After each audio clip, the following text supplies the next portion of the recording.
All right, there we Hey, go. what's going on, everybody? It's your homeboy E Short hanging out in his man room as I usually do, with the E&L Sports Talk Show with my homeboy Les Miller. What's up, Les? Hey man, everything is good, man. We got some South Shore royalty in the house today. Yes, we do. Yes, we do. This brother here, I didn't play with this guy, man. So many different places, it's been ridiculous, man. And I think he's probably been the person I played with probably the most over my whole career. And it's my Wow. homeboy, fellow teammate, all over Brooklyn and parts unknown. My man Earl Fuller. What's going up, Earl? E-Man, what's up? My brother, Les, what's going on, y'all? Everything is good, man. Yeah, we're good, man. Hey, tell everybody about Earl Fuller. Well, the Fuller kid myself, man. I grew up in Brownsville. I went to South Shore High School. From there, I went to college at University of Texas, El Paso, and then I transferred to LIU. Mm. But those years when I came up, I wish I could do some of them back, but you can't. But you got to move on. But I learned a whole lot just being a basketball player. Right. I'm a starter in high school. My senior year, it was crazy. We had Albert King at the time, was the best player in the country. But at that time, there was a lot of good players, Now, during that year, that was the 77 year. During that year, it was Albert, Magic, Gene Banks. That's the years, in different cities, that. Yeah, and Wayne McCoy. And Wayne McCoy, right. There you go, Wayne McCoy. Now, that year, let me tell you something. 77, I know everybody could talk about their years and stuff like that, but that 77 years, well, oh my God, it was so many crazy players at that time, man. And during that time, like I said, we were seniors. Albert, Magic, and Gene Banks and Wayne McCoy, they was fighting who was to be the best player, in the nation. Right. Everybody thought Albert was at the time. You know who won that year in 77? Who was that? Gene Banks. Gene Banks. Gene Banks from Philly went to Duke. Right. Yeah. Right. Yeah. Right. Those man. Let me tell you something. They was talking about Gene and Philly. How crazy was at the time. We in New York. Albert was everything. Right. But during that time, right, when we were seniors, how I got to see them play when we was with Riverside, Ernie Lodge. Right. We went out to Florida. It was Gene playing for Philly, Magic playing for Detroit, right, and Albert playing for New York. Yeah. We were in Jacksonville. We were in Jacksonville, right? Jacksonville. Remember that? Yo, listen, let me tell you something, B. That tournament was crazy. It was crazy. You know what I mean? Yeah. But I'm saying that year, 77, man. I mean, that's one of the best years. I can say, I put that team with anybody at that time. Yeah, I hear that. Yeah, and it was also the guys from DC, which was Wittenberg and Sidney Lowe and Vincent White. Yeah, and Vincent White, where people looked at Vincent White as a beat. Yeah. I'll check it out. But you know who won the tournament? And the kid, what's the kid name? Reggie Hanna. I think he's from Florida, right? But he went to school and he went to Florida State, and they won the tournament. Right. They won the whole thing. Reggie Hanna. I remember that man like it was yesterday or something. Yeah, man. and it's funny because Magic's crew, they had Londell Turner, Yeah. Yo, Yeah. man. Right, I'm Lenny not Turner. gonna, Lenny yo, Turner. Earl, I'm not gonna tell a story about Magic in the room, man. I'm not gonna tell. Yeah, I hear I ain't you. I hear you. Les know that story. I told Les that story. I ain't telling Yeah. nobody that story. Yeah, Yo, yeah, You know? but Eric, I'm gonna give you a nice story, Eric. I'm gonna give you a nice one right now. Eric, when we were seniors in high school, right? You know, Brooklyn, USA. You know what I'm saying, right? We played all over. Let me tell you something. The starting five we had was you, Rowley, Andre Gaddy, and me and Rolando Blackman in the backcourt. That Wow. was our senior year. Yeah. That team there, in the city, and you know, in the PSL, I will put that team with anybody. Yeah. Yeah. Anybody, I any like year. Yeah. I like that year. team. I like that team. Yeah. Yeah. It What? was ridiculous. What? Yo, E, I know, E, we had a crazy team, E. Yeah. And the thing is that there's so many guys that were interchangeable too, you know, because you could have Yeah. added in, you know, I mean, during that year, I'm saying in 77, the other boroughs, there was some talent everywhere. It was all over the city, but Brooklyn was going crazy. Ray James know. was like a beast on people. I know, but you check it out. He was coming off the bench. That's how Wow. deep our team was. Damn. If you got Ray Ray James was coming coming off off the the bench, bench. Yeah. yo, Ray was sixth that's man. that's a deep team. Yo, listen, it was Eric and Rowley, you know, up front with Andre, and me and Rose was in the backcourt. That was our team. We destroyed everybody. We didn't lose that summer, Yeah. Les. And you can't mess around, man, when you got, you know, Andre Gaddy was like a really underrated player, man. What? Oh, what? Yeah. Yo, Les, when you talk about, you know, I know you know my man Calvin Hicks, but them two guys, when they block a shot, they rub it. They don't block it, they rub Exactly. Yeah. Exactly. I talked to him. I Exactly. talked to him last week. I talked to Andre last week, man. it. Oh, you did? Yeah, I talked to him down there. Yeah. Yeah. I mean, he was. I mean, his wingspan was crazy. Yeah. Yeah. I mean, he's crazy, Les. But you know, those are the days, man. And you know, like I said, I could go back on a lot of stuff, man. But I'm just, Yeah. you know, all the good stuff is coming up, man. You know what I'm man. saying? Yeah. You know? I want to say though, man, I got some bad news. I don't know if you know Earl, man, but I know What's you that? know this brother, man. Mike McDuff passed away. Yeah, I man. heard it. I heard about it. You know that Yeah. day. Yeah. Yeah, man. I heard Mike about was- it. You know, I was gonna find. I knew you was gonna say that. Yeah, I knew man. you was gonna say that. Yeah, you know we play with Mike, man. I know. Mike played with me at UTEP. Yeah, Oh, yeah, really? Okay. He was out when Mike was with me. Yeah, Mike was with me out yeah. there in UTEP. Yeah, And then he left and was supposed to come to JUCO with me. Yeah. Lloyd's Ernie was sent him to the Right. JUCO, but he didn't stay. I don't know what the hell happened. Mm. You know, Right. and because he was supposed to go to Murray State with me, but I never went back, so I don't know what happened to him, man. So Right. No, I'm waiting yeah, for a but call from his son, because I called him yesterday. You know, no. You know who I spoke to? He told me about Mike. You should know who I met from Queens, Big Dave Underwood. I talked to Dave Sunday. Wow. So yeah, Big Dave. They told me, CE, I didn't know Mike, you know, his health was bad. And he told me he had two strokes and a heart attack. Yeah. Wow. Yeah. So I didn't know he had that. You know, I used to hear stuff about Mike like in the drugs and doing other trades and stuff, but I didn't know his health was like, you know, messed up like that. So, And he was like back in the day, like an early big guard, you know. And the reason why, and you want to know why he got the attention though, Earl, was because he played with Wayne McCoy. Yeah. You know, okay, you playing with a guy that's looked upon as like one of the best players in the country. You seeing the other players on the team as well, because you're going to scout. And everybody started finding out about Mike, man, and it was like, I know.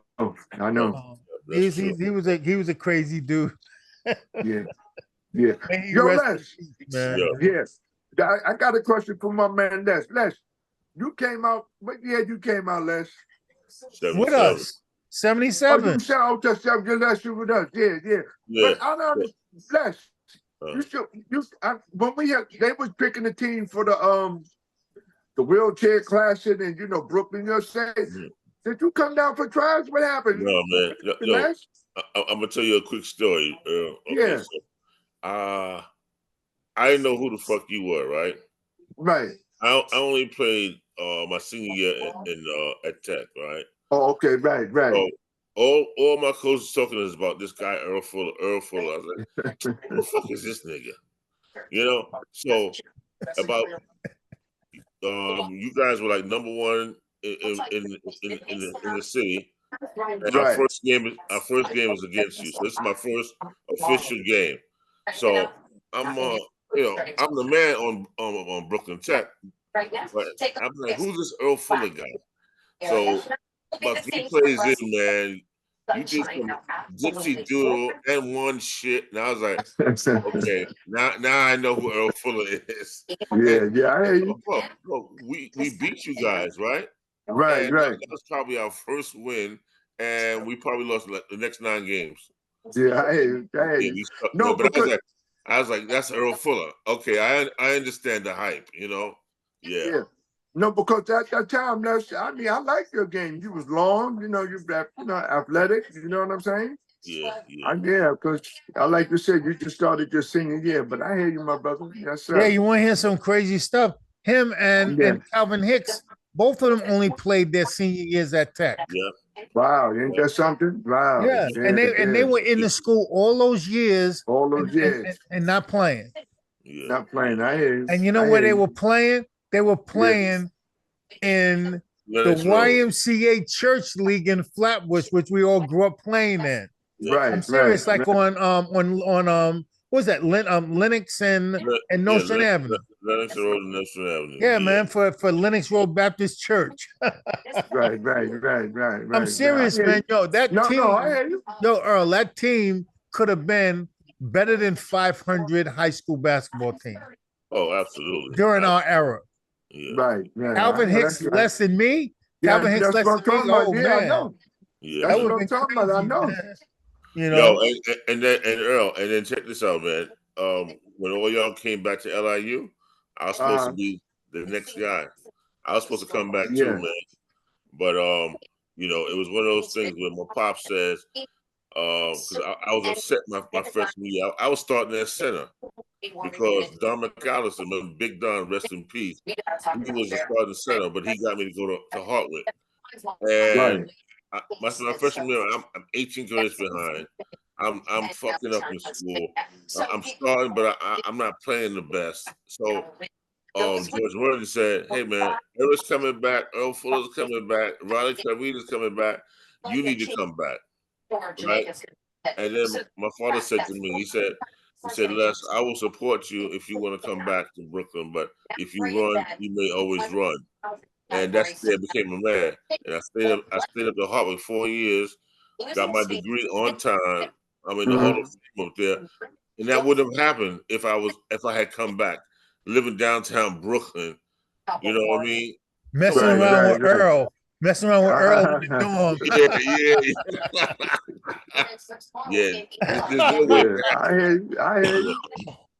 Yeah, man. But that would have been cool, man. But yo, Earl, do me a favor and speak to like the talent level that was going on in South Shore while you were playing there. Oh yeah. Oh, okay. Let me just tell you. I'm glad you said something about that, E. I went to Jefferson first. I transferred. Right. Yeah. I transferred from Jeff to South Shore. So when I got into South Shore, it was my sophomore year. I was on the JV my JV team was me, Carlos Prince, Desmond Martin, Billy Gittins, Tony Bowles.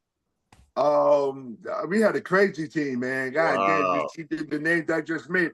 But see, the only thing with that, the JV team, was the 10th grade, right? So, I mean, the team was nice, but as we moved up, like the 11th, we was in 11th grade, 11th, 12th grade. Some of the guys couldn't stay eligible, man. So, it hurted us. It hurted us at the end, man. Like I said, JB was fine. But as we was moving up, going to the next level and stuff, yeah, like the teams we had, we had crazy talent, but they couldn't stay eligible. yeah. Right. How good? Right. How good? Tell everybody how good Billy Giddens was. Oh, Bill! Oh my God! Oh, Lord have mercy, son. Yo, let me tell you something, man. If Billy would have been eligible, him and my man Tony Bowles, we won everything, son. Yeah, T. Bowles. The T. Bowles. I call Tony Bowles Baby Gervin. Yeah, man. George Gervin. But let me tell you something about Tony. He was the only nigga that I know that you cut off the baseline from him less, he will still get that motherfucking basket off. There we go. That's my dude right there. Tony would. I swear, I see motherfuckers cut him off.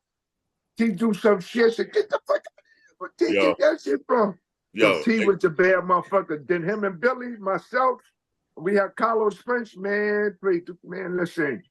I had them guys see, like my junior year and on varsity at that time. Yeah. We won the city with ease. Yeah, because y'all also had I guess Andre Stanley. Yeah, Mo Fox. Andre Stanley, Mo Fox. Yeah, my man Mo Fox. We had just 19. A lot of talent though, but you know what I'm saying? A lot of talent. But during my years at South Shore, they had a lot of good teams. Like before me, they had Darryl Robinson, Steve Daniels, Larry McCard. He passed away. Yeah, man, he rest in peace. Larry McCard. And Larry was at that time. Larry was like, to me, one of the fiercest, like two-way players in the city, man, because he played D and he played offense. Yeah. But check it out. That year, the best player on that team that year, that was Steve Daniels. 76. No, 76, 75, 76. The team, the best player was Steve Daniels. Steve Daniels, that's right. Yo, let me tell y'all something, boy. No, listen to me. Okay. If y'all ain't see that brother play, if y'all ain't never see this brother play, man, I don't know about you, Les. I know Eric did, but Les, I don't know if you see Steve play. Steve, oh my God. Oh my God is the best description I could have too. Oh my God, for real. Talking about, yeah. Jumper, shoot, take you, shoot everything. Yeah, dunk on you. Dunk on you. Yeah. I mean, he was crazy. Yeah, man. And he had that. Check it out, right? They lost in the playoffs to somebody, right? I forgot that somebody in the city. I forgot what team they lost to. I was surprised, but right. Yeah. And what was it? The 76 year. Remember the 76? Yeah, I was a junior. Right. No, it was 75. One of them got hurt, right? 75. Yeah, one of them got hurt. Yeah, 75. One of them got hurt during the play. This is during the playoff series too. But Coach Beckman didn't want to put me on the team for some reason. You know what I mean? So they picked somebody, but it wasn't me. I stuck where I was at. But Darryl Robinson, they all wanted me to, they thought he was going to pick me, but he never picked at me, man. So I was kind of mad, but upset with that Beckman and shit. Beckman was like one of the coaches. He was strict. You know what I'm saying? He go by his ways and stuff like that. Right. But he was a good coach, though. But he passed away. I don't think he coached me. But what's the name came after he left in 75, I believe. Mr. Paul Brown took over. Right, right. Because Paul Brown, Coach Brown didn't stay there too long because he left and went to the high. Went to the high, right. Yeah. So those are the times, man. Those are the good old days, man. Like you say, some stuff, I'm talking to you right now, I'm trying to think what I could talk about. Like you said, I know I'm missing some things out. But if you ask me something, I hit you right on the nose. You know what I'm saying? Help a brother out, but but if you ask me something, you say, I can talk about it. You know what I'm saying? Yeah, definitely, man. And and we're trying to hit you up with it with as much as we can. Unless you want to stay here for a couple of hours, we could chill. No. But like you said about the South Shore thing, those are there's a lot of talent in our school, man. But I'm talking man. about, I've been there. I only stayed there for 2 years. I'm just talking about the 2 years that I was there. Right, but it was crazy. You know what I'm saying? But yo, man, tell me a little more about Tony Biles, man, because Sweet Tea. Oh Lord. Yo, I'm gonna tell you something, right?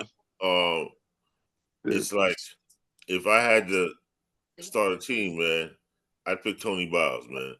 Yo, Les, you ain't wrong, son. Ain't nothing. I'm telling you, baby. If I would have missed him, I would have saw him on the other side. I said, God damn, my man, Sweet Tea. But I can't forget my man, Sweet Tea, because it's my high school. That's my high school sweetheart there. You know what I'm saying? Yeah, man. Yo, he was doing shit before his time, man. And it's funny when you told that story about how on the baseline he went around, and that's before the Euro step. That's before the Euro step. He could do that shit, man. This motherfucker, I'm like, how the hell are you out rebounding me in a game? And then he fakes behind you, you turn around, and then he lays this shit up, man. Yeah, you're right, yo. That's how he was, man. Yeah. I see him just fuck niggas up on a baseline. Yeah. But then he turns around and he's shutting people down. Yeah, because he's playing. He had good side. He had good side, and he had his wingspan and his arms. He was tough. He could shoot, like let's say he could do it all. He could rebound. He could run. Sweet Tea was a bad motherfucker, boy. Sweet Tea. Yeah, he was. I'm gonna mess with T right about now, Earl. He wasn't that sweet when we ran up against his ass at West Virginia, right? Oh yeah. Yo, busted that ass. We did his ass in there. No, Eric, no. He went to he didn't go to West Virginia. He was at East Carolina. But I'm saying we played against him in the West Virginia tournament. Oh, the West Virginia, right. Yeah. We took them out, man, in the first round. We took them out first round, yeah. But I still talk to my man. I called him the other day, but he didn't pick up. So I told him to hit me back when he get a chance. That's all. Yeah, matter of fact, make sure how you doing. I'm gonna send him this show because all right. We talk all the time online. So I'll send him. I'm talking about it. This is my man, Sweet Tea. Yeah, man. He we trying to get him on the show, Earl. So when you talk to him, tell him, man, I'm gonna let him know. Yeah, man. He being a little shy. Yeah, he just told me. He said, "Yo, Les, I'm not ready." That's okay, but he enjoys the shows. So but you know what? Yeah, no doubt, Les. But you know what? I wish I could find a book, man. I was going to talk about all the bad guards I played against. Okay. I mean, I could name, a lot of them offhand and shit. But I had a book. I had a book I wrote, all the guards that, that was tough. You know what I'm saying? That I played against. You know what I'm saying? But I seen you do the best of them though, bro. I appreciate that, Les. But see, one thing about me, Les, I was a guy like, man, because I'm like I said, with a lot of good players out there, at the time when I was coming out and stuff like that. It's all about competing, man. That's all it was, man. I learned from them, they learned from me, man. That's all it was. Then after the game, we get love to them, we talk. That's right. And you check it out, Les. One thing about me, like after that game is over, I don't talk about the game no more, Les. Yeah. I don't do that, man. I mean, you people that watch the game, watching it, they might bring some shit about me. I ain't bringing nothing up for what. Yeah. You know what I'm saying? I don't do that, man. But but it's good though. You could play against somebody real good and then bring the best out of you, man.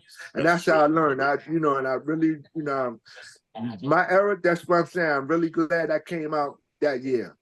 Yeah. How many, I mean, the guards that you were talking about, you talking about just in the city, Earl, or you talking about just in general? I'm in general all over. You have to, that would be like, that thing you wrote down, man, it had to be a book, man, because like a book, our era had so many players, man. It was so many players. You're right. Because Danny Ainge is our age.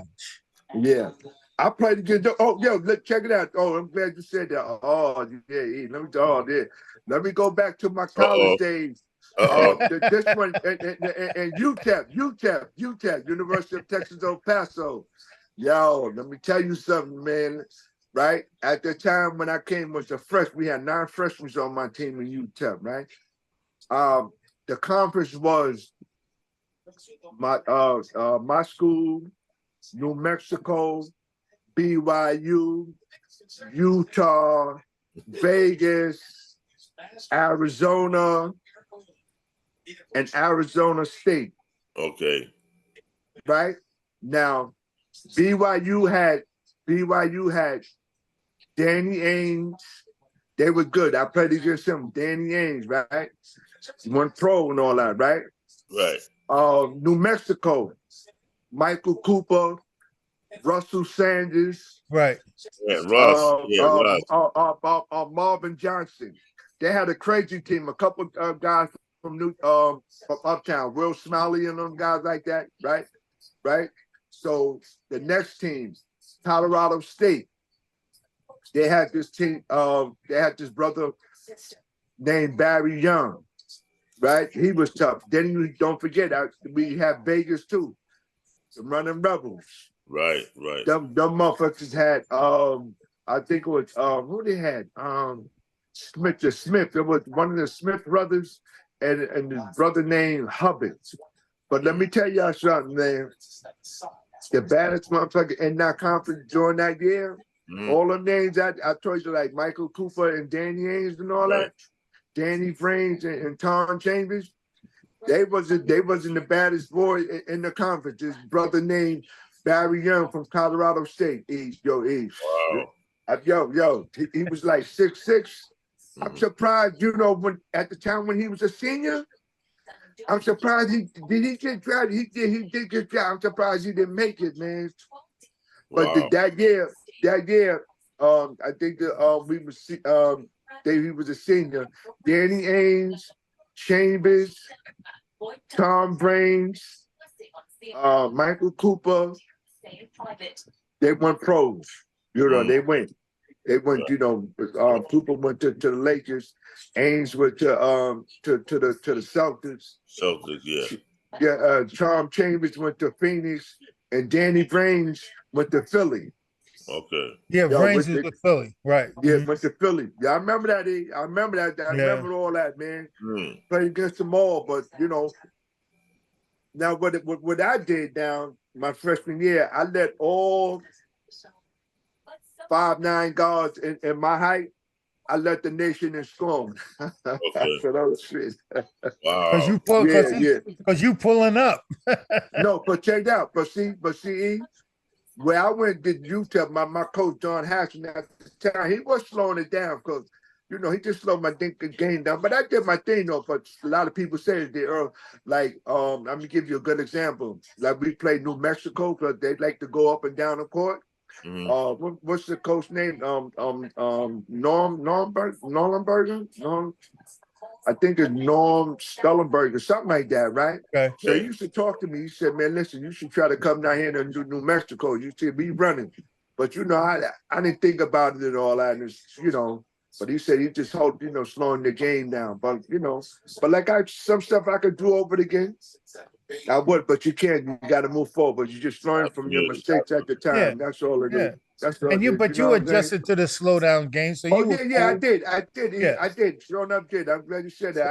Was it hard to do that, or were you cool? No. Check it out. Check it out. I'm glad you said that. See the stuff. Let me just say this to you. City ball players, you come there, we want to play and all that. We don't have no habits or anything like that, right? So when I was in UTEP, practice, say like used to be like 3 o'clock, 3 or 4, like 4 o'clock, right? He was one of them coaches there. He wants you to be there early before 4 o'clock, like 3 o'clock to work on your habits. Habits means where work on your game. You know what I'm saying? Stuff like that. Just pulling up on just working on your dribble. Just he want to see stuff like that. And I didn't really do that a whole lot. So as we was practicing, he used to get on me and stuff like that. I'm gonna give you a good example. Like, we were shooting jumpers, to go to foul line and stuff like that. He was telling me, jump. jump on your foul shot. I mean, on your jumper, jump. So, you know, I was doing it, man. Once I was learning that, I like, you know, I see what you're talking about. He would just want you, like, when you do stuff, a habit, like, you know, you bring it to the game. Right. You see what I'm saying? So even though I was the city ball player, but I didn't have that in me, the habits. I didn't have the habits in me. And the one thing I wish I could, you know, definitely take take that back, you know, if I was down there. But like I said, again, you got to move on. I learned that from him. You know what I mean? Right. But like I said, man, you know, being a better defensive player and stuff like that. You know, physical and all that. He taught me all that. You know what I'm saying? So even though we played defense, he just told me how, you know, move your feet, this and that, you know, just be physical and all that, man. And them drills was crazy. Some of the drills we had to do, man. So I learned a lot with that, man. But he, like I said, I stayed 2 years, and if I would did the whole 4 years, somebody said you probably going to draft. You probably want to somebody in the West would probably would have drafted you. That could have been true. Never know. But like I said, I did what I had to do at the time, and then I moved on. Yeah, I hear that. and that's funny that man. the experience of Yes. of what that was like, and that level of coaching, and how that you know he was pointing out things about your game that you weren't accustomed to, so you were growing. So you were growing in your game. Let me ask you a question. I know the answer for me. But what was, because I had this like a very similar kind of experience in Kentucky at JUCO, how the coaches had a level of expectation from us that we didn't have those habits, or we didn't bring that with us. What was it like transitioning back to LIU? And I don't want to lead you anywhere, but what was the experience coaching and the relationship of, you know, growing? Was it the same type of atmosphere for you there? Hell no. Hell no. I'm just be real. Hell no, Eric. Hell no. I have to ask. I have to ask though. Yo, listen. Yo, now here, you listen. Our capacity, you know, was 12,222. Like New Mexico, their capacity was 19,000. BYU capacity 23,000. Utah capacity 15,000. So I was playing in front of some big crowds, and you come to LIU, you know, I'm saying, you know, it's really nothing. So like you said, I just like a piece of cake. You know, I wasn't going to get nervous about nothing, you know, for what? Yeah. And that's the same way, like even at the JUCO, like the place hold like 10,000 people. Right. You know, and I'm like, you know, it was but we've had the experience of playing in larger crowds because of traveling around anyway. But I mean, it's like how the coaching aspect and all of that was, you know, was the training, or the training to get you better. Was it in effect the same way that it was down in Texas? No, Texas. When I learned from UTEP, right down there, when I came to LIU, you couldn't even match that with that. What I learned from UTEP, you couldn't match that in. You know what I'm saying? Yeah. So I know what you're saying, but no, they didn't really. This really was nothing there at LIU. Right. And it was left up to you to develop yourself. Right. That's what happened. You know what I'm saying? Yeah, because they couldn't what they was teaching, man. I said, what they doing? You know, we had to practice, but it was like night and day, bitch, son. Yeah, without a doubt. And I want to transition that into speaking to who for me is probably one of the best teammates I ever had. I'll die saying it. And that's your boy, man, RJ. Oh, you know, I miss him. I miss my man. Yes, I hear that. My man. Let me tell you something about my man RJ, man. That's one guy, man. 6'2". I never see a guard like him rebound like him, man. Rudy is one of the best rebounders guard in the city in any era. Okay. I don't think nobody rebounds the ball like, you know, for his side. Nobody rebound the ball like him. Yeah, you know, he was. I'm talking about in any era, any era you want to bring up. Ain't nobody better and Rudy rebounding the ball at 6'2". Yeah. And he's a good brother, man. He was a good Good brother. brother. You know what I'm saying? Yeah. We all have fun. I remember the days, him and Eric was roommate, at LIU. I go knock on their door.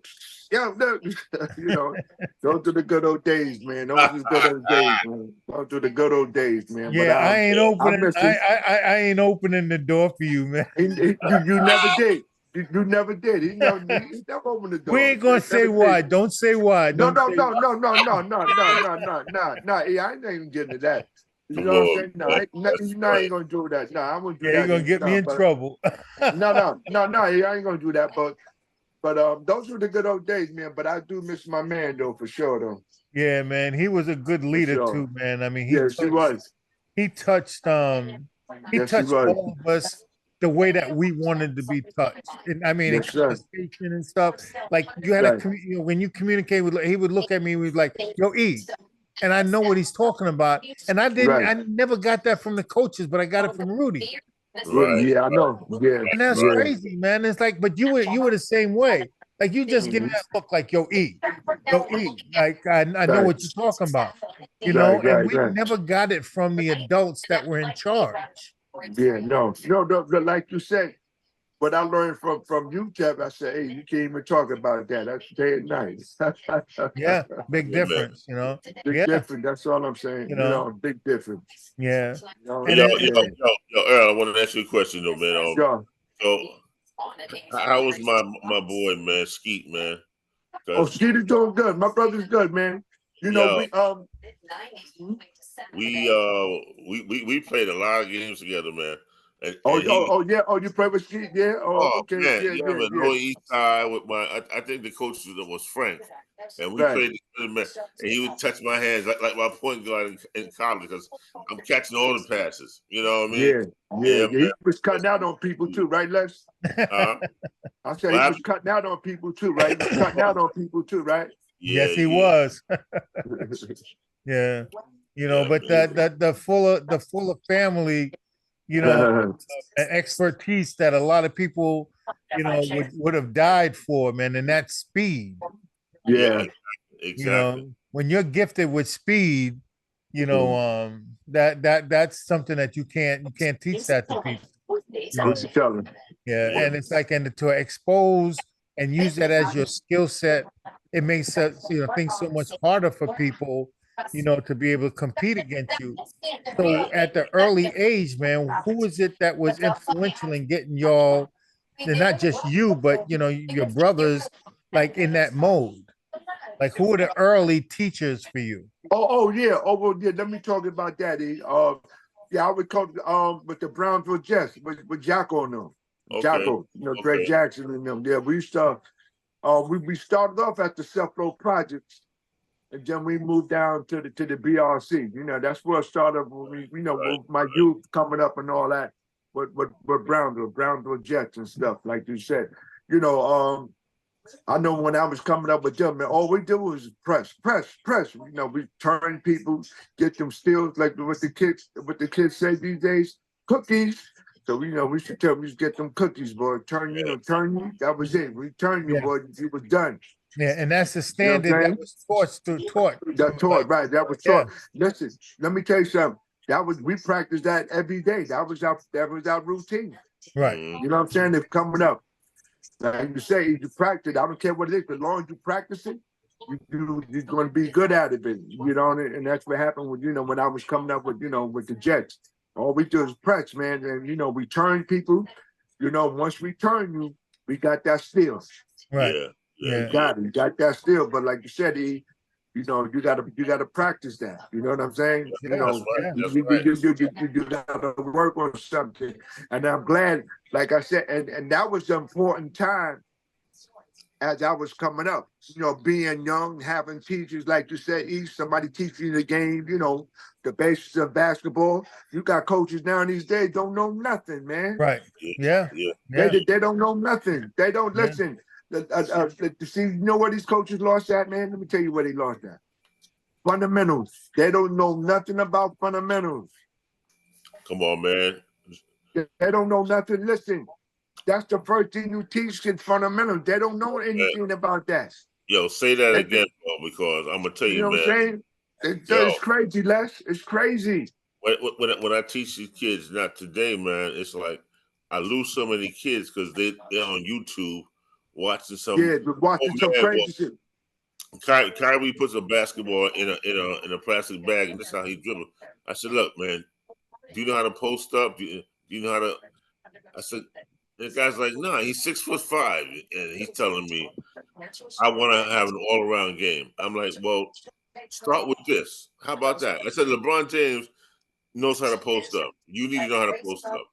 You know what I mean? It's like they want to do the step back. They want to do the 3-point. I'm like, come on, man. Let's start with the basics, man.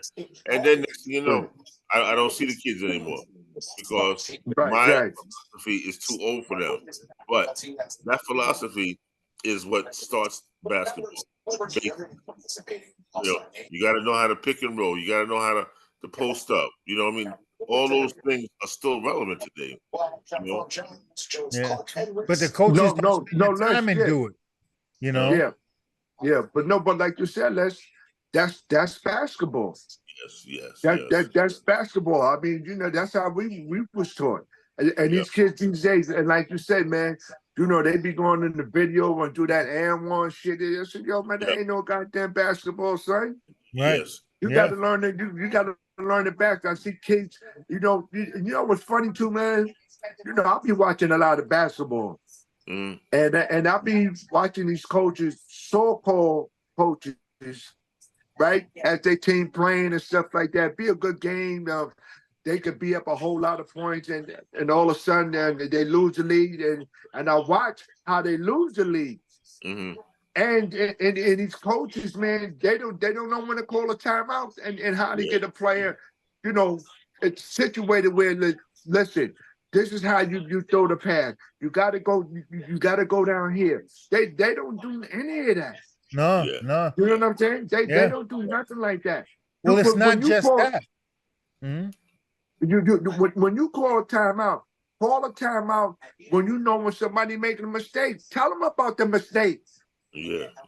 You have to tell them. They don't say anything. Yeah, but see what, and you know what it is? Like even before the timeout is even called, the coach has been coaching this team, and they should have some knowledge. And it's like you have not gotten your players prepared to be able to think through, like when things get rough. You got a lead, like you said, and all of a sudden that lead is dwindling, and the other team's coming back, and you don't have nobody on the court that knows how to coach on the court. You know why? To get through that, because the coaches ain't shit. You know why? I'm gonna give you the answer. You know why? A lot of them goddamn coaches never play ball. Right. They never play. That's your answer right there. They never play, like you say, being there, the physical with the contact and all that. They never been through that before. They was one of them guys like watching the game. Right. I think they know the game. You don't know the game. Yeah. Like we talked about from day, when we talk about you got a team, if you know anything about basketball, you teach them fundamentals, how to box out, two-hand check passes, bounce passes, stuff like that. So they could get in their head, so they could at least remember when you see them playing. They, when you're going over it, they doing it in the game. At least they doing it. They trying. Right. You don't even see that. They don't even box out. Yeah, that's what I'm talking about. None of that stuff is being done. Yeah, none of it. None of that. That's what I'm talking about. None of that stuff is being done. You can see it. I see it for myself. And like I said, when the coaches call timeout, they don't say anything about that. Nothing. Yo, and the funny thing is because they got like 6 other coaches. So by the they time, don't know nothing either, Les. They don't know nothing either. Exactly, but by the time they get to the head coach, there's like 2 seconds left for the timeout. And it's like crazy, yeah. But but the game is different. This generation with these kids here, like we all say, some they don't want to listen. That's the big thing with them. They don't want to listen. Yeah. You know what I'm saying? If I'm going to coach the team, believe me, listen to me. All right, and I'm gonna make you better than what you right off. But you just gotta listen, man. I ain't gonna tell you nothing more. I'm gonna tell you about the how to improve your game. What you do best, and you do have some weakness, so work on your weakness. Right. That's all. Let them know. You gotta be honest with them. I'll Yeah. be honest with the motherfuckers. Son. I said, yo, listen, you gotta work on that, son. You ain't gonna be all that if you don't work on this. I'm telling And you. then and once that player starts getting what you're selling, then you can go to the next of the next stuff that they need to learn. You know, and you know that player that's like that because you can see that he's paying attention. But most of the kids aren't paying attention. They're like, they don't pay attention to me. I don't care because my daddy said. I don't care because my mama said. My mom said I'm gonna play at Duke. Your mom don't know shit about b-ball. You ain't learned. But you know what? That's a good point, though, right? So, to you, Earl, tell me what your strengths were and what your weaknesses were when you were coming up playing ball. Well, my strength, that's a good question, Les. Damn, that's a damn good question, Les. I was learning, Les. I was still learning the fundamentals and stuff like that. As like Eric said, as you practice more, you do these things more, it was getting into my head. You know what I'm saying? So I still have to work on some things like, you know, one thing about when you coming up with the coaches that they're teaching you, you're always going to learn different things from other coaches too. So they're going to teach you something, else, and that's what happened as I was moving up. You know, moving up, people were teaching me different things and stuff like that. But I took it all in, and learned and took it with me, man. Took it with me, man. You know what I'm saying? I wasn't one of them guys that, you know, ain't want to learn. I wanted it. You know what I mean? So, and it made me a better player too. A better player, Les. Better player, you know what I'm saying? But it made me tough. I know one thing, like shoot my jumpers, if it wasn't for Haskell when he's I think he froze up there. Yeah. I think he's talking about Ray Haskins, not Ray Haskins, but Coach Haskins. That you just jump, just go up. I was doing that, man, in practice. I like, damn, I was just jumping over people. I see in the film room, I'm like, God damn, he ain't lying. So I took that, you know, and I took that, you know, being a good shooter, being a good defensive player and stuff like that, how to move your feet, be physical. All that stuff, man. You know what I'm saying? It's just how you got to take pride in, you know, when people teach you this stuff. That's all it was, man. Not to pride in all that. Yes. But you know, one of the things that I admired about you was that the fact that you were so nice, man. You know, on the court, but you never talk shit. Like, I never was like that, Les. Never was like that. Never. Like my man Mike Kennedy. I admired that motherfucker because it was like we played together in the bank league, and he would talk shit and still score 50. You know what I mean? Yeah. For me, man, once I said a little bit of something, my game went south. You know what I mean? So I didn't talk shit until after the game. Yeah, my man, that's a good game, man. You might have blocked that dunk, but you know, you know, but it's one of those things that you can admire about somebody who just plays the game. You know? Yeah. You're right, Les. You're right. Yeah, right. Because when you learn the game, you pick up other attributes, man. You start becoming a professional at it. And a person that's good at it, they don't have to say shit. Yo, Dr. J never said. They ain't got to say shit. Yeah. And it's like a lot of motherfuckers. And that's and you know what's like the real weird thing though, Earl, just thinking about that. Like everybody that I've played with, none of us were talkers. I mean, even at LIU, none of us did that, man. None of us would talk shit to the other team in a ridiculous fashion. You know, we played with the church, and none of us talked shit. And even, I mean, I start with, you know, from Jeff Rulin all the way down. We weren't shit talkers, Earl. None of us. No, I agree. No, I agree with you. That's and we were so. Like I don't like using this term, but we were kind of like gentlemen on the court to each other, man. You know, even our opponents, man. Even though we're trying to bust that ass, man. But no. The one thing I can say though, like you said, we played against each other. One thing we played against each other, we compete like a motherfucker. Right. Yep. We compete, bang each other up, play hard. But like I said, when you play, you know, when people just as good as you or they go better, you'll learn. You learn from them. Yeah. That's right. And you have to go through that. You have to go through somebody good as just as good as you or better. Yeah. You have to go through that, Les. Yeah. I'm telling you, that's how you learn. You I was learn. getting ready to say that, man. If you don't, then you're hurting yourself, man. You're hurting yourself. You're right. Yeah. You're hurting yourself. That's facts. That's fact. That's a fact, bro. You right. Show you right. It's a fact. Right. You got to go through that, man. Yeah. People, you know what? As I'm talking, right, I just want to move on. I'm gonna tell y'all some of the. I can name some of the guards that I played against was tough. You know what I'm saying? That was tough. I'm gonna give you some names. Okay, good. That was my next question. I'm gonna just give you some names. To come off. Artie Green, Steve Burt, Kurt Sumner, Eric Green, Pete Edwards. Damn. Yeah. You said Pete. You said Pete Edwards, right? Yes, sir. Yes, sir. Yes, sir. Yes, sir. Right. That's right. Yes, sir. Yes. Yes, sir. Pete. Howie Hudson. Jeff Thomas, Larry Washington, Cosell, Beadle,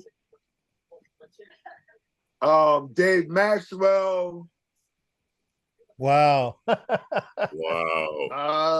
It's a bunch of. Let's stop right here. I just come to. Let me go to go in my neighborhood. My man, this guy named was 90 Tony Thomas. It's a bunch of them, man. Did you ever play against Mikey Edwards? Oh yeah, Mikey Edwards from the Bronx. Yeah. Yeah. There's a lot of guys. Wooly Sims. May he rest in peace. Yeah. Dave Underwood, all them guys. Yeah. Jimmy Wright. Jimmy passed away too. Yeah. Dave told me. You know who I forgot? From Queens, my boy. He passed away too.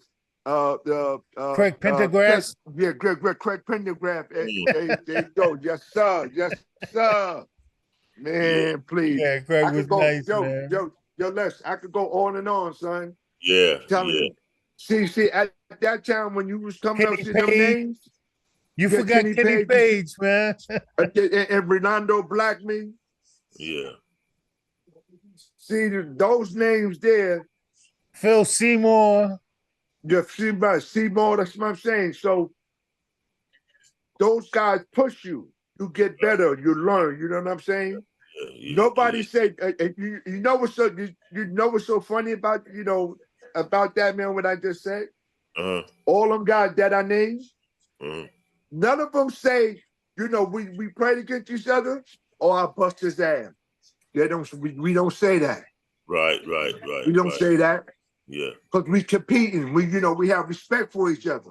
Yeah, that's right. You see what I'm saying? Right, that's right. We have respect for each other. Nobody's always no. Because he's nice. I'm not. We're gonna go out there. That's why you compete. That's why you play against guys like that. Right. That's right. That's all it is. After the game, what did I always say? Give each other love, baby. That's all. Good game, Earl. Yes. That's it. Move on. Yeah. Nobody say I'm better than him. I love who take care of that. People who watching the game. That's right. Always like that. Let them say that. But me, Pete, and all the guys, that Artie Green and Steve Bird and all the guys, we both never say that. Yeah. And I forgot my man too, Kevin Williams, Chris Mullen. Okay. You know what I'm saying? Yeah. Man, please come on, yo. And we're not even going to mention guys above us like Dennis West and Jeff Houston and Darryl Robinson, Steve Daniels, Ricky Free. All them guys, man. Yeah. You know what I'm saying? Bernard, Stevens. George Johnson. Yeah. Bernard and George Johnson. That's right. Benny Johnson, Russell Sanders. All them guys, man. Yeah. Hey, I tell you, see, my era, like you said, my era was something else, man. Yeah, it's crazy. Yeah. Our era. I know, man. I was thinking crazy. when you know, between the time that Les said that we are going to have you on the show, and I was thinking back, man, and I have the magazine upstairs, man, but you know, it's like you and I go way back, man. We go back to like, Yeah, I you know, know. like 74, the basketball world saw us as the next up and coming players. And so you know, we saw our name like kind of like in lights to some degree. And but the experiences were coupled with being on the court together as well. You know what I Yeah. mean? And so and that's to me is a special bond that a lot of people don't understand. Um, that being on the court and representing an area or something like that, it means something. Like not much, but we did our thing together to, you know, let people see what New York was about. You know, and that makes us a forever teammate, man. You know. Oh yeah, no doubt, man. We always gonna be teammates. See, me, that Yeah, ain't never man, going but you nowhere. just got to give up the rock to me more. That's all, man. Yo, Earl, I'm open. Yeah. Pass me the rock, man. Yo, listen. One thing about me, see, you know, everybody say, "Oh, you shoot," but if I'm playing with a lot of bad motherfuckers, man, I got to get them the ball, man. I'm not gonna worry about me because I can always do my thing. I ain't gonna work. Yeah. I'm gonna get them guys in the game first. You know, they get their touches and all that. And see, if I know they got a weak one on them, I'm going to that all day to the weak link. Right. I say, you got the weak one, baby. Let's go. But you want to know something? What you just said. That's like, how you play the game, though. Yeah, exactly. The kids of today, they wouldn't be paying attention enough to say Les has got a weak one on him. Let's get him the rock. You know? Check this out. You know what? Check this out, right? You know, it kills me, man. Lord, that kills me. I got to talk about it. Okay. Like I said, you know, my man got a weak link on him, right? He's killing him. He hit about 5, 6 in a row, right? So you keep going and you keep going to that, Les, right? Yeah. Right? And then, you know, like I said, he scored him like 4, 5, 6 times. And then in like the 7th time, somebody shooting a shot, said, you don't do that. He killed them. He scored 4 or 5 of them in a row. Give him the ball. You shouldn't be shooting. Until somebody stops you. Out. Right. Yeah. So let the coach call a timeout. Let him adjust. If he don't adjust, we go back to it. That's how you play the game. Yeah. And it's simple. Has to adjust. Make it simple. We don't have to adjust. He's gonna have that weak link on Eric. We go to it all day. Right. Till they fix it. Till they stop it. Right. And plus, people don't understand the psyche behind that. That's how you play the game. But if I keep feeding you the rock, your motor is constantly running. And so I'm gonna and then you know what else? I was gonna say I'm gonna keep feeding you until your motor runs out. Right. But you know what it is, D? Check this out though. Right? You could go to you 6, 7, 8 times in a row, right? And you'll get somebody on our team get mad with that. Yeah. You get mad. How do you get mad with that? That's right. Yo, that's right. Yo, and Earl, that's a good point because two of the guys you said that we're talking about tough to play against. I played with them, Pete Edwards and Kurt Sumter. Right. So we was playing Marty's crew. And Marty's crew, right. Yeah. So I mean, it's like Kurt would come in at halftime and still get 50. You know, Pete was doing this thing. But they got me on that team because they knew I wasn't going to bitch and moan. And eventually, I'm going to be by myself and I'm going to score. So they started giving me the ball. And like you were saying, how, you know, yo, just get less the ball, man, because I'm getting the rebounds and I'm giving it out. Right, get your ball, right. Yeah. The fact was, I'm going to tell you something. And this, I ain't shooting my own horn, but when I only got one motherfucker guarding me, I started laughing. You know what I mean? You're not double teaming me? Come on, man. Right. I hear you. Funny, man. I hear you, Les. Easy money. So you ain't going to disrespect me like that. You're going to have to throw 2 down out here, baby. Y'all crazy. You, right. One nigga? Come on, man. And see, those situations only pop up for you when you're playing with quality players as well. because they got to be, because somebody's got to pay Yeah. attention to every player. Yeah, So now man. you can do your thing. If you got weak Right. links on the court, then you're not going to be able to do your thing because people are going to know. They're going to say, let's stop Earl, let's stop Eric. No, no, no, no, no. Right. You know? And it's like, and that's why when you find that guy that's got his motor running, man, you let that motor go, boy. You let him go, man. You let him go. But like you said before, that's basketball. That's basketball. Yeah, and man. then you see what I like about it, if you know, like I said, you know, these coaches call themselves coaches. If you don't see that, you know, put the guy still on them. You're dumb. You don't know nothing about basketball. Exactly. Exactly. On both sides of the court. If you don't know how to stop that guy, somebody scoring 8 baskets on you in a row. Right, exactly. You don't call a timeout. Timeout, exactly. That's what I'm saying. Right, come on. You know what I'm saying? Come on. Yeah. And I'd be it's like, foul that motherfucker at least. Once.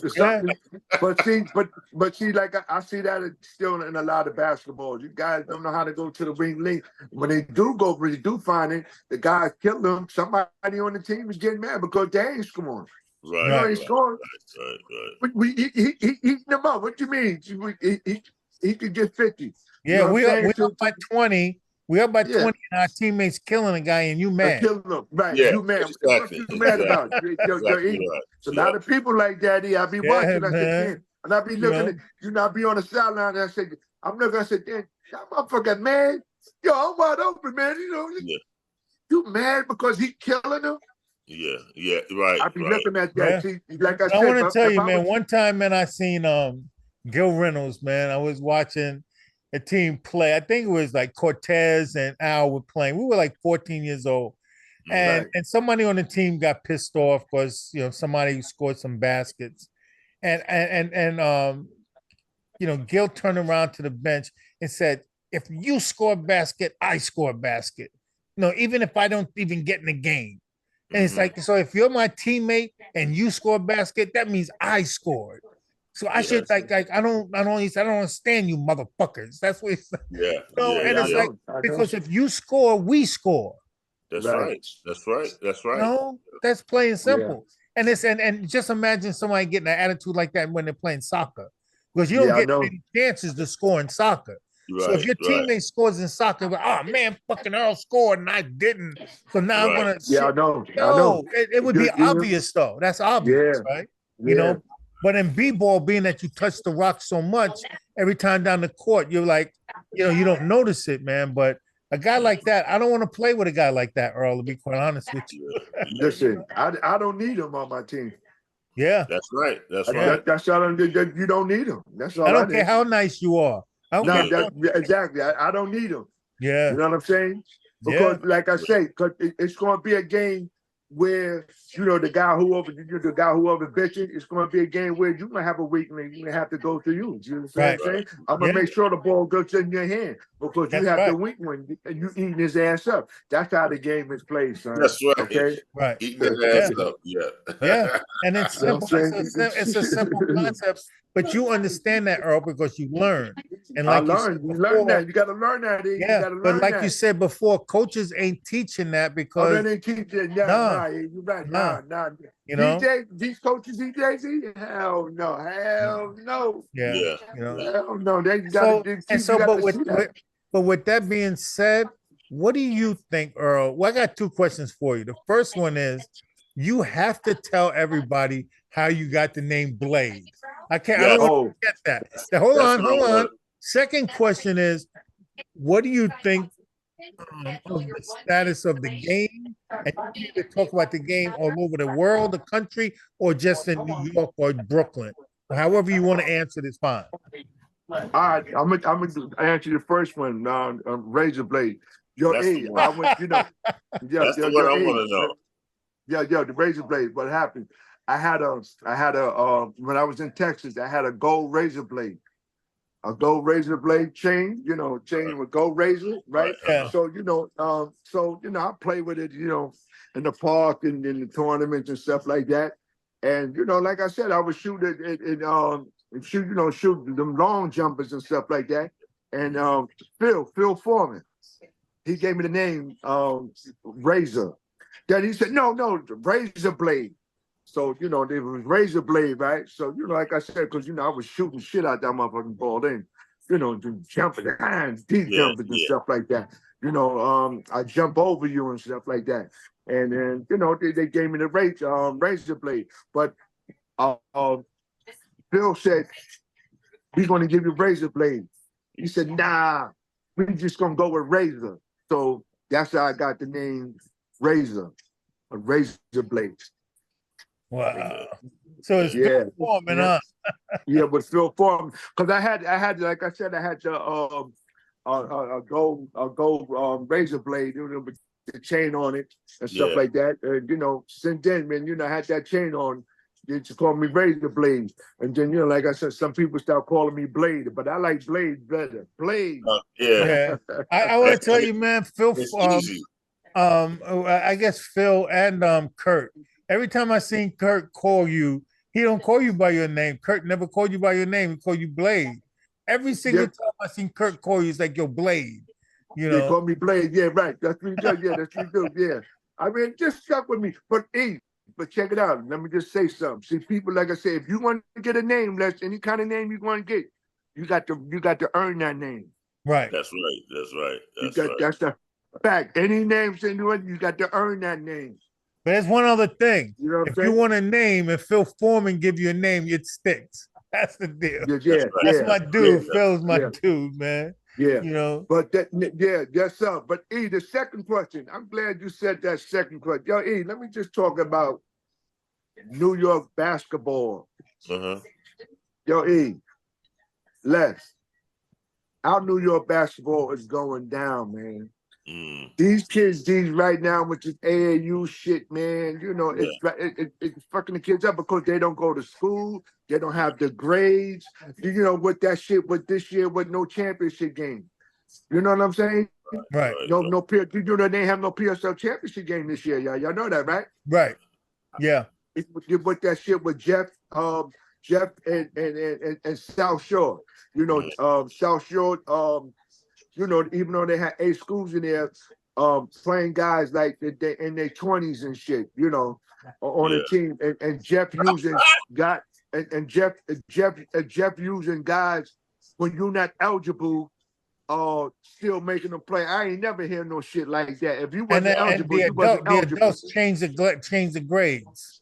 Yeah, right. Just shit like that. So you know, it's crazy. But let me just go with the New York, right? Now, you know, back in the days, New York basketball was crazy. You know, guys making making all the tournaments, all the brand name tournaments.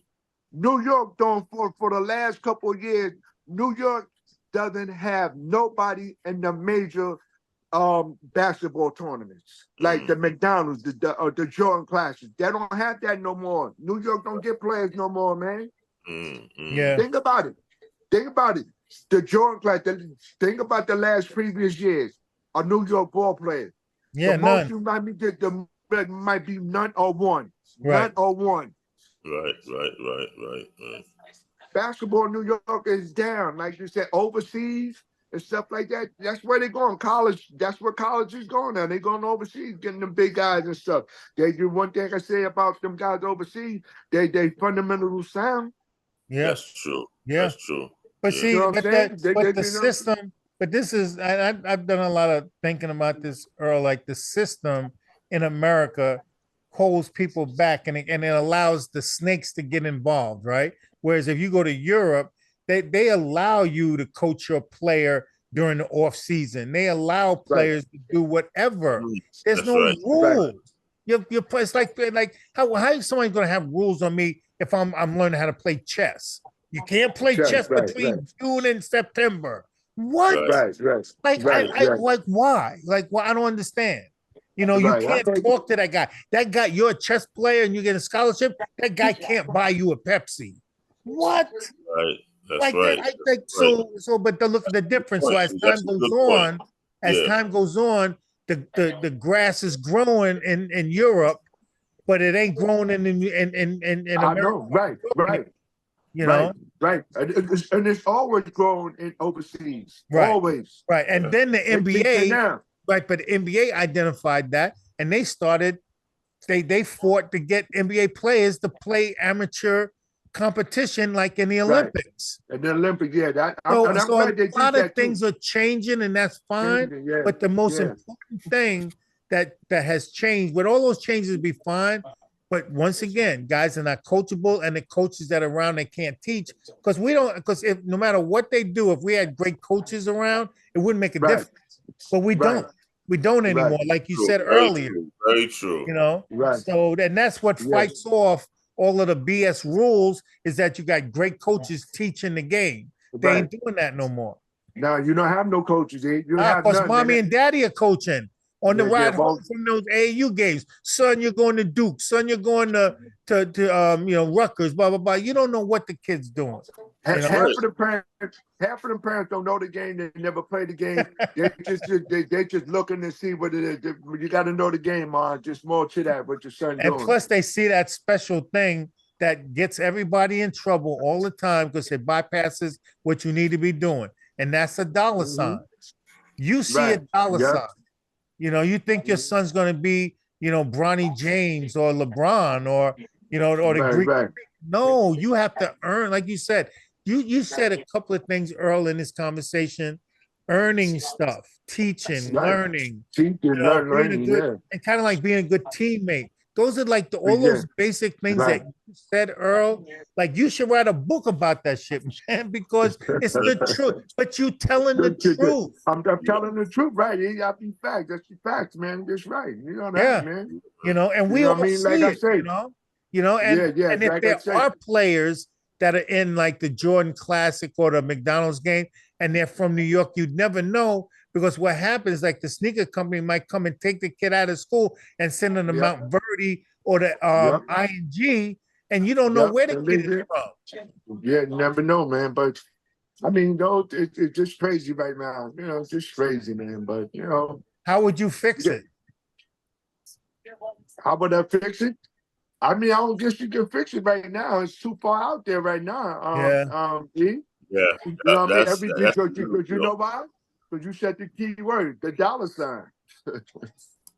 The dollar sign. That's all that is, man. You know what I'm saying? Yeah. But speaking of that, man, you want to try and go and recoup some of that NIL money that that they owe us, Earl? What you ain't lying, right? Word, damn.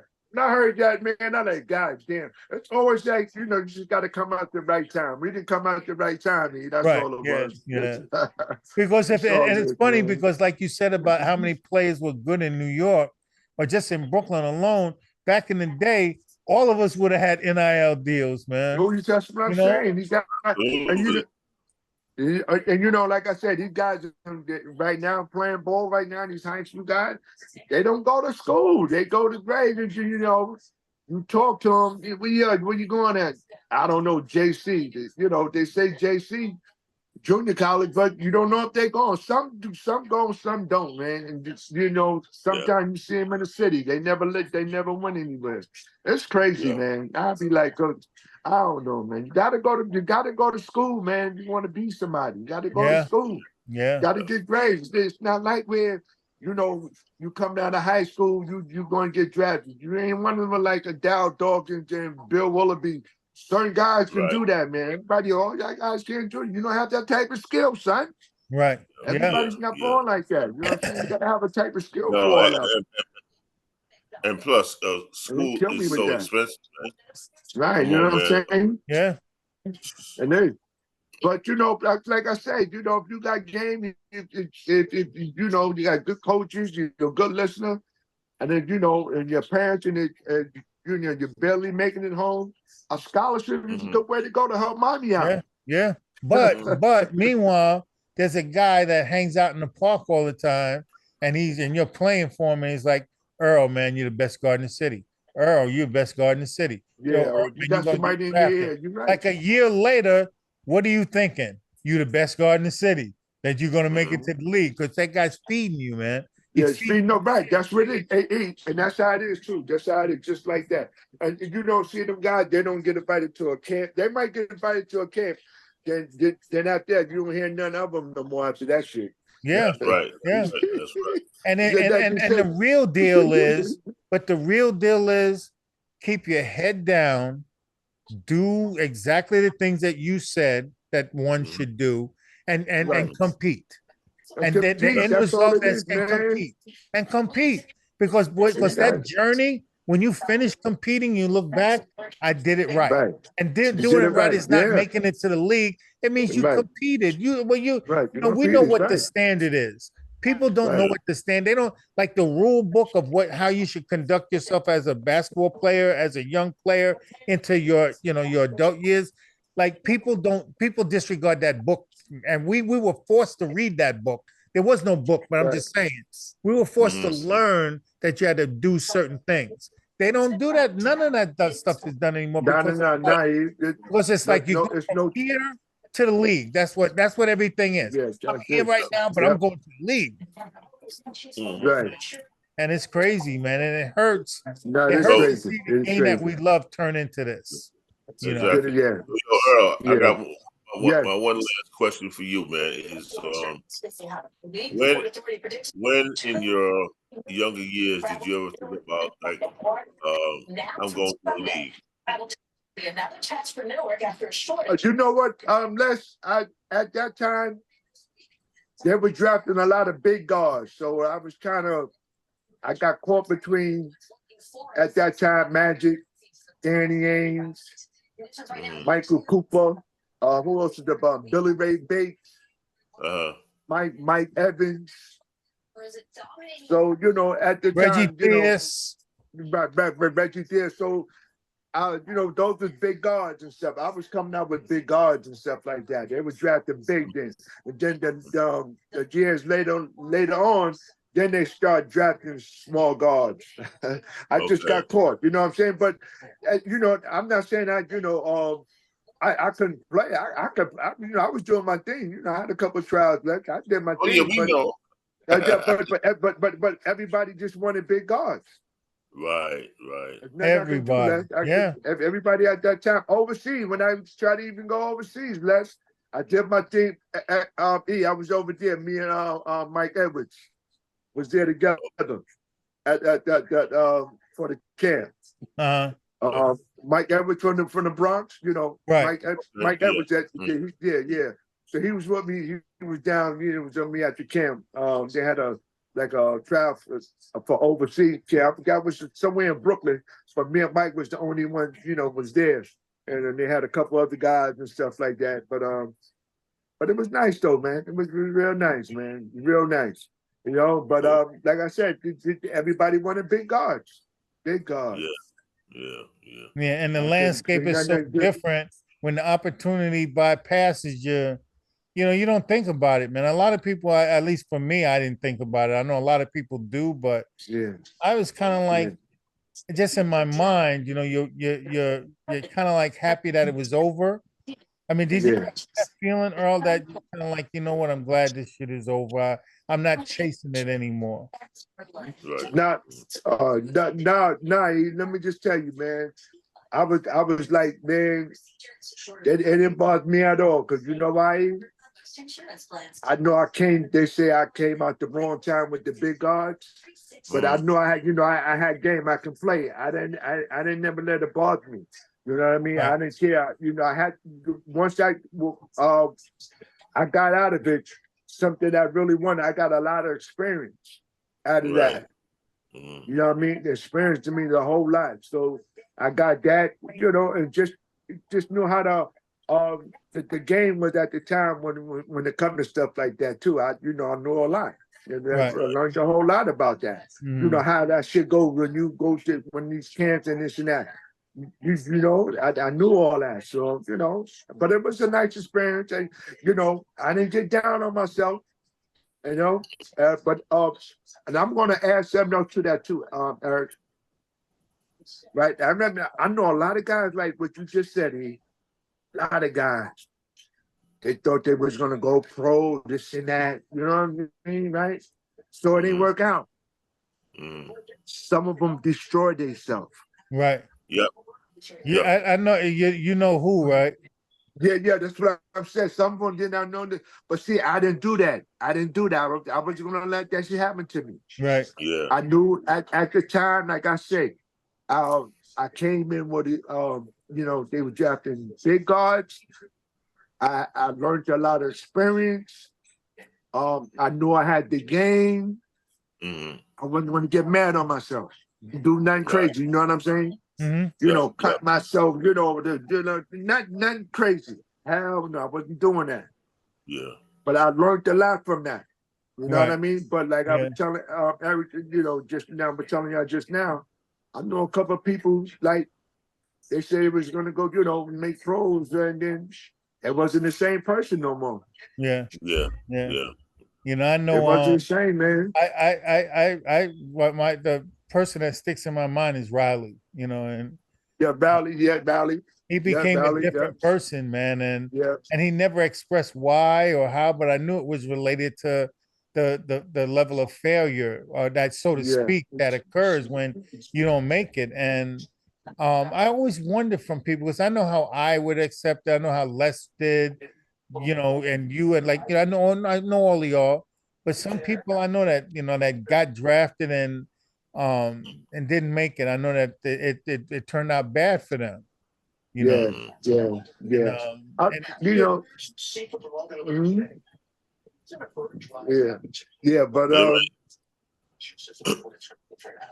but it's crazy, Eric. You know, just you just never know, man. But how people going to react to something, man. Yeah. You know what I'm saying? That's how I just leave it. Just leave it, just like my man said. You just don't know how people want to react to things, man. You don't know who it could be. You know what I'm saying? So you're right, man. So you're so right about that. Man. Because who would have known? And and just, you know, looking at the list of people that were from our years, and I know the other day Les was telling a story about when Portland came to see him and he got hurt, and then, you know, things went awry. And then I know a lot of guys that a lot of times that things like that happen to them, and they just can't handle it. Like the guy from Seton Hall, was it Luther Wright, the 7 foot? Right. And then I see him walking the streets of Newark, New Jersey, with a shirt that looked like it was like 400 years old, you know. Wow. And it just, you see him just totally crumbled, you know. Yeah, but you never know, man. Never know, man. I'm telling you. Yeah. Because that could have happened like an injury, right, Les? That could have been an injury that stopped it, for all that matters, you know. And I'm gonna tell you something, man. I think the best thing that happened to me was getting hurt in my senior year, when the Trailblazers was looking at me at my point guard, because I'm not sure I'd be the guy I am today. You know, I might have been uptown with Michael Ray Richardson. You know what I mean? Messing around with Eddie Lee still. Yeah. You know it. You know, so I'm happy for that. Plus, I'm married to be 38 years this August, man. I hear that. Congrats, my brother. Yeah, man.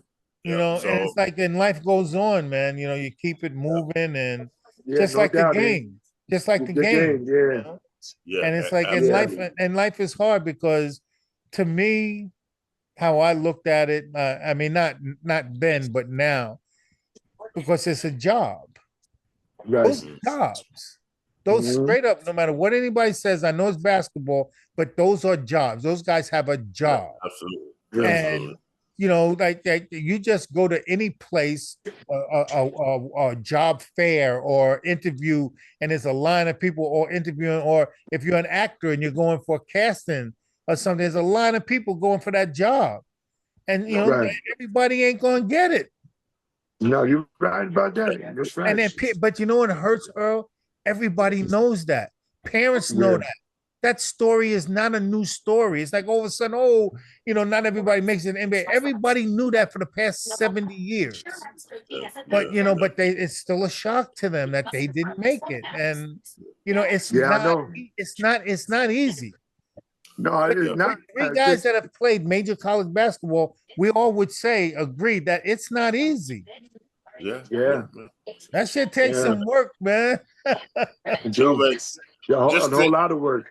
How fortunate we are that we came up in an era where we were able to use basketball as our vehicle to go to school, to meet lifelong friends. Come on, man. Yo, you can't. I wouldn't change anything, man, because the fact that we're sitting here talking today, man, it means a lot to me because we're talking about people that we knew when we were teenagers. Come on, it doesn't get much better than that. Yeah. Yes, sir. You're right about that, Les. You're right about that, man, my brother. You know, I mean, it's crazy, man, and Yes. there's like a lot of people. It's kind of like if we were to have like a concert, man, with like nothing but guys that played ball in that 10-year period, and we're talking like maybe 1,000 guys. There's 1,000 people, easy, man. easy, You know? thousand. Yeah, I know. And that's in Brooklyn alone.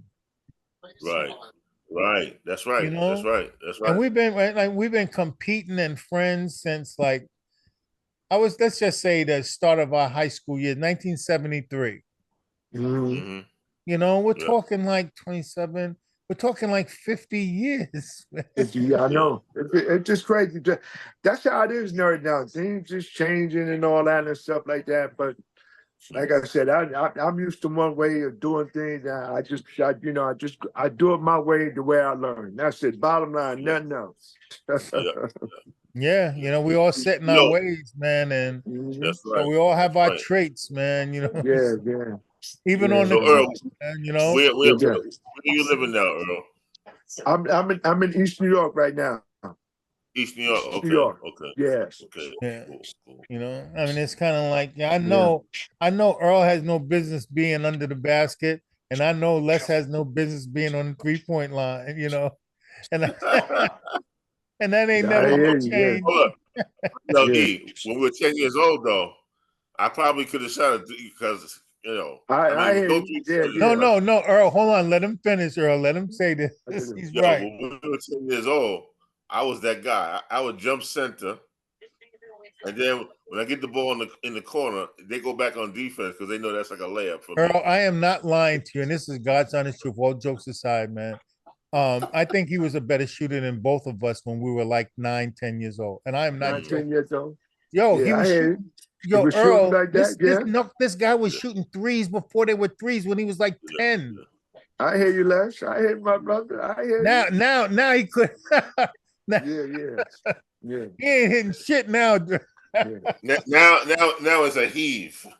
You know, but I'm just saying, but we've all honed our skills to a point where this has to be a level of pride of what we accomplish, of the effort and of the competing, if you put it in the proper perspective, man. And there's a lot of respect associated with that, man, because we all know what you've done, what we've all done, and we've shared, you know, that space. And you have to appreciate that, man, because you were at the top of your game during that era. And I just want to say I appreciate you, man. You know, you shot a little bit too much, man, but I still appreciate you. That's all right, man. You always still gonna be my brother. Don't worry about that, man. Yeah, man. You know, I got nothing but love for you, boy. You know what I'm saying? Yeah, man. But love for you. And that's how we roll. Thank you for coming on our show, man. No problem, man. I wish your brother, he's passing me the ball, but it wasn't you, man. But it was the next best thing. Next best thing, man. I love you. Yeah. I love you, man. By the way, how's Jerry doing, man? But Jerry Good, he all right. I spoke to him the other day. Jerry Good living in Queens.